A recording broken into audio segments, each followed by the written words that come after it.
Kita ntar kupas tuntas profilnya Mang Ali. Let's go ya. Bapak, kongres dulu Pak buat openingnya nih. Luar biasa, ini berarti reopening lagi? Reopening lagi. Udah kami siapkan. Yang pertama nasi goreng keluntung. Nasi goreng keluntung. Khas Surabaya. Ini khas Surabaya nih. Khas Surabaya. Mana? Oh ini nasi goreng keluntungnya merah ya. Merah. Oke, ada apa lagi Pak? Terus berikutnya rawon. Rawon. Tapi jangan pakai nasi ya Pak ya. Iya, Kita iya. banyak makanan nih, rawonnya aja. Rawon. Ya karena banyakan banget ya. Nanti kendut kita. Wow ini rawonnya. Ya. Terus berikutnya gado-gado siram. Gado-gado Khas siram. Surabaya. Kalau Surabaya emang disiram ya? Disiram. Kan kalau yang di Jakarta itu kan Diulek, langsung diadukin ya, diulek langsung. diulek, Oh ini dulu. disiram. Oh mantap. Sambal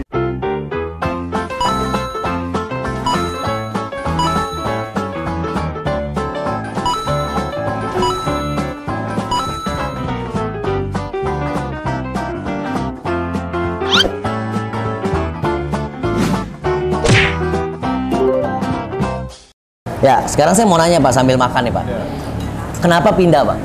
Dari tempat yang depan, kenapa sekarang pindah ke dalam? Ini lebih dalam ya berarti ya? Lebih dalam, ya. Kan awal di luar ya? Ini lebih dalam. Di Arteri Cibubur. Yang pertama tempatnya kecil.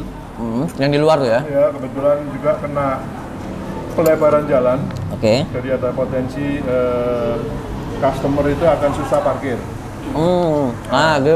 Pelebaran jalan. Ya, jadi kami melihat peluang kalau misalkan kita bisa masuk ke kompleks kota wisata akan lebih bagus karena udah pasti tempatnya masyarakat kota wisata lah ya. Udah ada marketnya ya? Iya. Market needs-nya udah ada. Jadi benar itu kalau misalnya kita memang mau scale up bisnis kita, memang yang dibutuhkan adalah market needs. Iya. Kalau nggak ada market needs-nya, kita mau scale up seperti apapun juga yang nggak ada yang beli, gimana ya Pak ya? Berarti ini Bapak udah membaca market niche-nya jauh lebih besar, Ya. jadi lebih grow. Ya. Oke, lalu apa lagi Pak?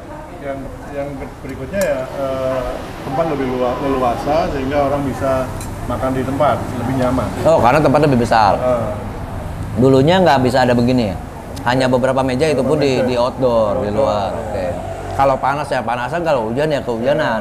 nanti kita siapkan satu ruangan khusus untuk mau arisan, mau meeting. Oh, ada. Ada nanti Di lantai 2. atas. Wow, berarti ada yang mau udah ada peluang baru lagi yang bisa dimanfaatkan sebagai kayak untuk arisan atau nggak gathering kecil atau mentoring kelas-kelas kecil gitu bisa. Wah, mantap ya. Berarti memang scale up. Apalagi Pak? Yang berikutnya pastinya kan ini jalanan juga jalanan lalu lalang, jadi dia trafficnya tidak terlalu cepat, sehingga dia juga mengundang orang yang on the way dari arah Cibubur ke Bekasi.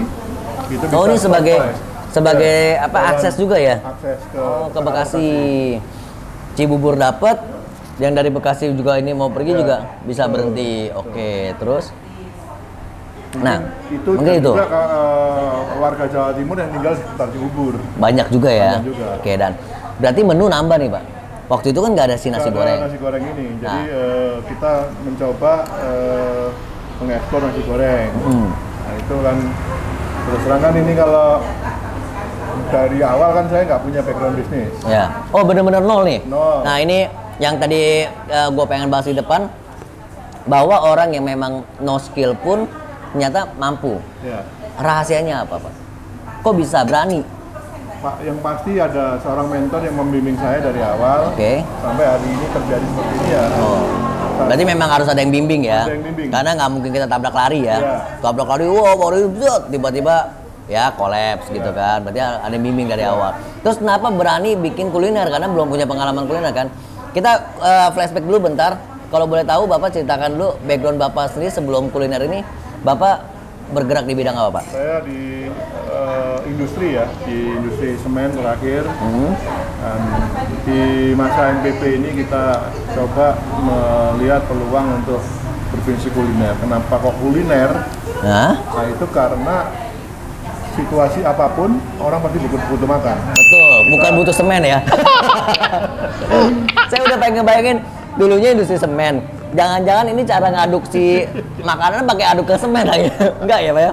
Oh berarti memang Bapak lihat peluang kuliner itu memang terbuka luas banget, lebar banget dan sepanjang masa ya. Ya. Betul. Oke, jadi akhirnya memberanikan diri Ya. buka kuliner dengan bantuan mentoring itu. Ya. Oke, nah sekarang balik lagi dari menu yang dulu sedikit pertimbangannya apa? Sekarang kok menunya ditambahin. Kenapa nggak pakai menu yang lama aja? Kan udah cukup, udah laris juga. Kenapa mesti nambah menu? Nah, pertama ada yang spesifik di sini kan nasi goreng itu kan menu hari-hari. Dan itu memang nyata. Begitu kita buka nasi goreng, itu dari sore sampai ke malam itu Goyang terus? Goyang terus. Luar biasa. Jadi penambahan menu tepat ya. Bapak itu nambah menu diselektif dulu atau memang udah yakin aja bikin? Saya yakin aja. Yakin aja karena memang nasi goreng itu hari-hari. Hari-hari. Ya ini sesuai dengan arahan mentor saya. Mentor juga.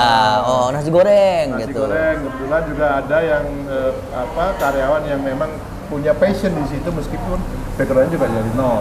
Nah, itu tadi saya ngelihat yang masak itu seorang chef ya.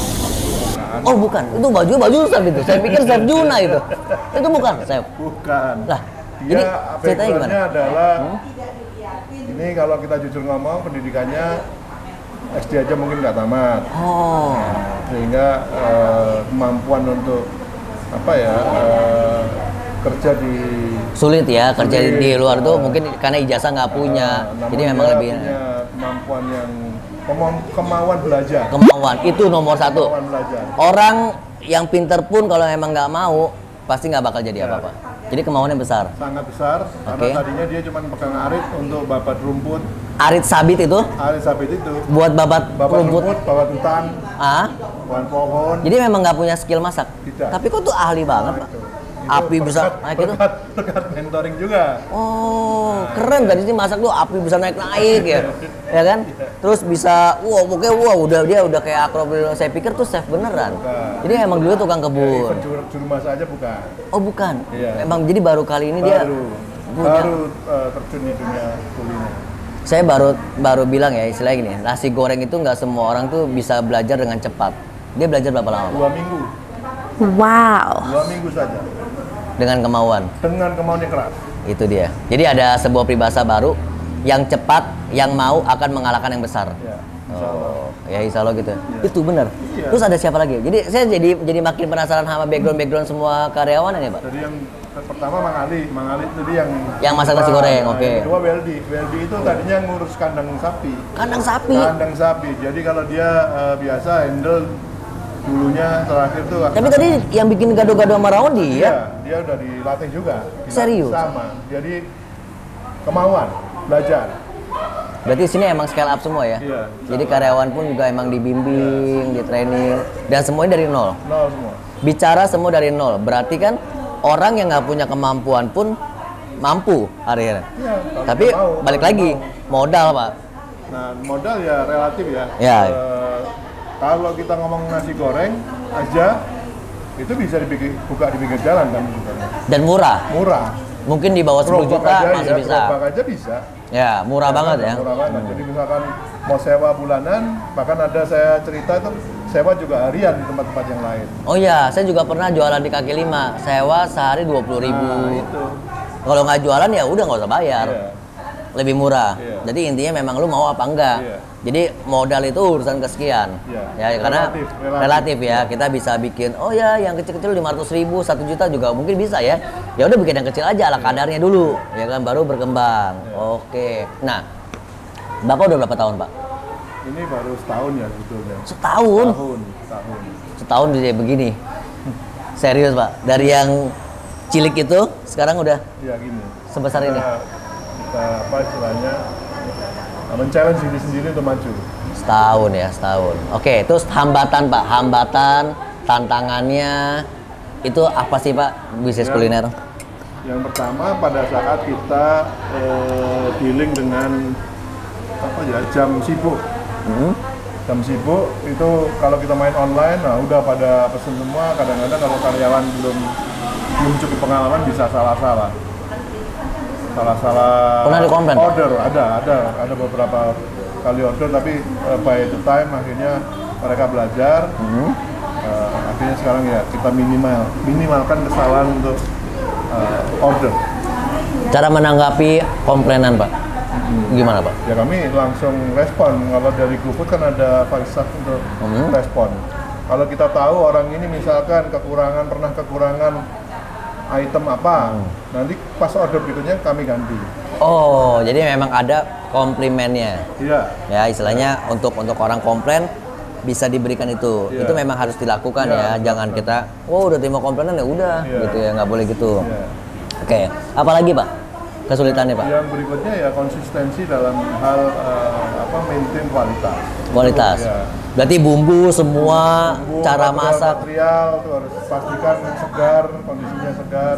Oke. Kalau memang itu nggak segar ya harus kita. Terus ini untuk masak nih, kan banyak orang bilang gini Pak, kalau masakan ya, beda tangan beda rasa. Nah ini gimana biar bikin Ini kan standar, semuanya standar. Ya, gimana? Bumbunya udah dibikin ada apa istilahnya? Ada takarannya? takarannya. Oh, oke. Jadi semuanya kita ada semua standar. bikin udah memang per porsi ini bumbunya, ini Udah isiannya, ditakar, pakemnya udah udah ada ditakar. pokoknya. Dan itu nggak boleh dilanggar. Iya. Berarti SOP itu harus bekerja ya. Iya, betul. Betul ya Pak ya. Berarti kadang kalau misalnya SOP nggak bekerja, itu nanti pasti kacau balau. Iya. Betul ya Pak ya? Iya. Oke. Apalagi Pak? Yang berikutnya masalah stok ya, kadang-kadang teman-teman ini kurang awas dengan stok.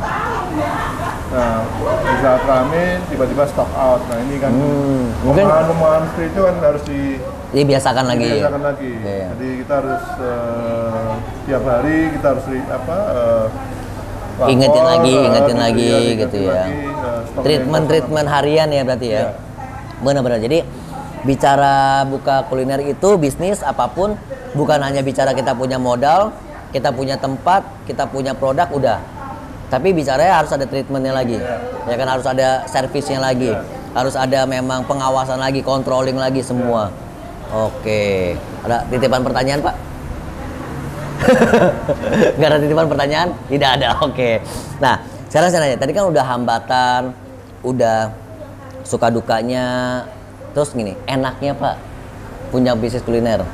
Tadi ada yang ketinggalan. Oh ya, Foto produk itu juga penting. foto produk. Iya. Oh yang kayak di menu-menu itu, Menu-menu yang itu, kita lihat-lihat juga tadi di menu, banner depan gitu. Terus di online. Itu juga. Iya. Itu yang foto Bapak sendiri juga. Tidak, kita dibantu sama dibantu lah yang. Dibantu lah ya. Oh berarti memang harus pertamanya memang kita belajar dulu dari yang expertnya, dari yang ahlinya, supaya kita dari zero jadi expert. Iya. Jadi sambil belajar.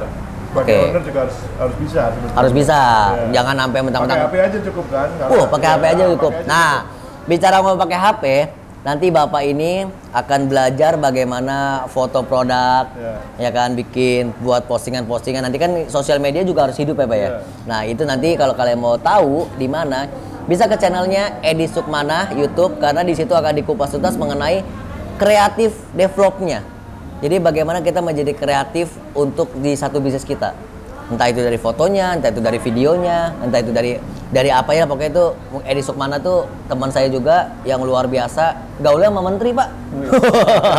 Ya. Mantap. Langsung aja ke channelnya Edi Sukmana ya. Oke. Berarti Bapak belajar juga ya akhirnya. Nah, tadi ada yang kelewat Pak satu. Modalnya Pak. Nah, yang modal itu tadi kan relatif. Nah. Kalau di pinggir jalan. Kalau ya, modal Bapaknya dah. Kalau dari Kita bicara dari Bapak deh ya, kita Iya. korek. Modal Bapak. Kalau sekarang ini di level ruko ya minimal ruko itu di 50-an ya, 50-an juta untuk sewa per tahun. Ya, berarti masih murah. Iya. Masih murah, Pak. Di Jakarta, sewa ruko aja udah 120 juta Iya. per tahun. Iya. Itu yang paling murah. Ada 160, 180. Berarti memang kalau ruko gitu ya. Tapi baik lagi kalau emang kita nggak punya uang sebanyak itu, ya kita jangan ego juga ya, Pak ya. Iya.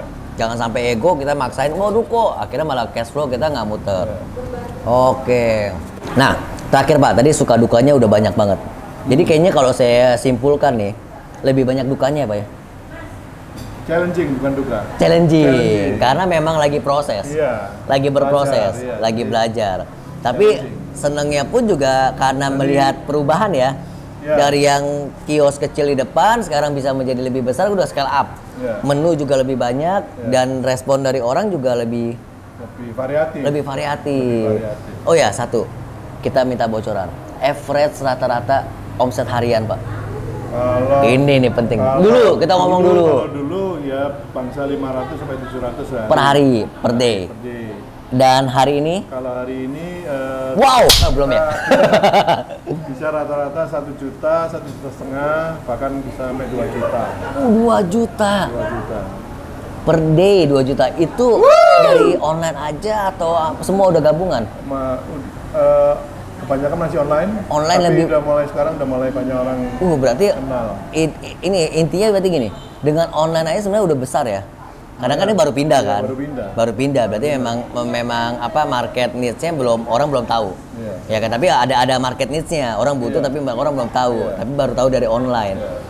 Wow, itu dari online udah begitu ya. Jadi wow, amazing, Pak.